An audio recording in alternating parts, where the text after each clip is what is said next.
Oh iya, lupa. Kita perkenalan dulu yuk. Oke, perkenalkan kami dari kelompok 3 yang terdiri dari saya sendiri, Willy Masrur 21210601. Saya Brigian IJP Suwarisa, NIM 21210625. Saya Bang Muryawan dengan NIM 21210381. Saya Sofia dengan NIM 21210396. Saya Adalia Putri Madani dari NIM 21210345.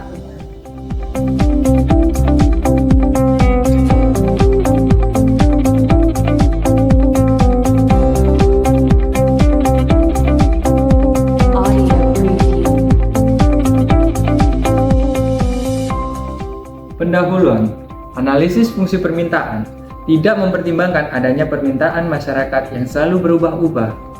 Yang kedua ada asimetri informasi, berpotensi untuk mengurangi tingkat kepercayaan fungsi permintaan suatu produk.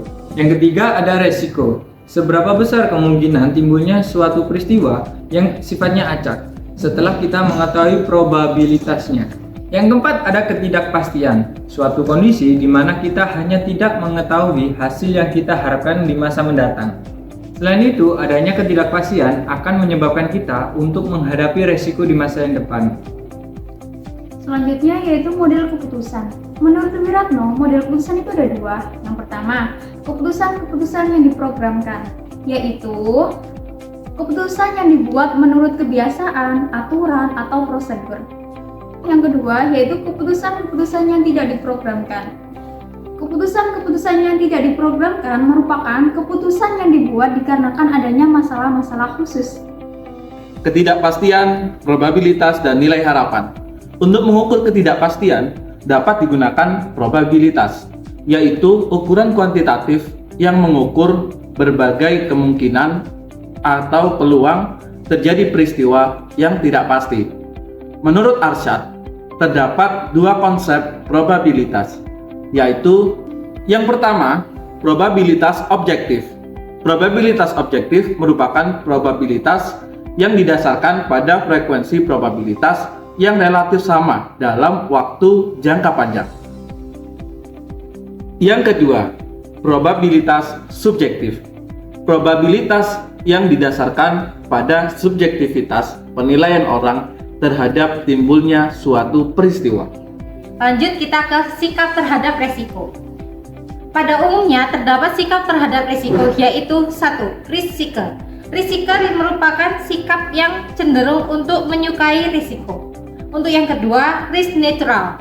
Risk neutral merupakan sikap yang cenderung untuk tidak menolak ataupun menolak terhadap suatu resiko. Untuk yang ketiga, risk averse. Risk averse merupakan sikap yang cenderung untuk menghindari resiko. Selanjutnya adalah langkah-langkah pengambilan keputusan. Langkah-langkah pengambilan keputusan ini ada 6. Yang satu, pembatasan masalah. Langkah ini diarahkan untuk menentukan batasan-batasan permasalahan dan keputusan yang kita ambil. Yang kedua adalah penentuan tujuan. Langkah ini diarahkan untuk menentukan tujuan dari pengambilan keputusan yang telah diambil. Selanjutnya yang ketiga adalah pencarian alternatif. Langkah ini diarahkan untuk menentukan beberapa alternatif keputusan yang akan kita ambil. Kemudian yang keempat adalah peramalan dampak. Langkah ini diarahkan untuk mengidentifikasi dampak yang timbul sebagai akibat pengambilan keputusan yang telah kita ambil. Kemudian yang kelima adalah penentuan pilihan. Langkah ini diarahkan untuk menentukan pilihan keputusan yang diinginkan. Kemudian yang terakhir adalah analisis sensitivitas. Langkah ini diarahkan untuk menilai perubahan-perubahan yang timbul setelah keputusan telah ditetapkan.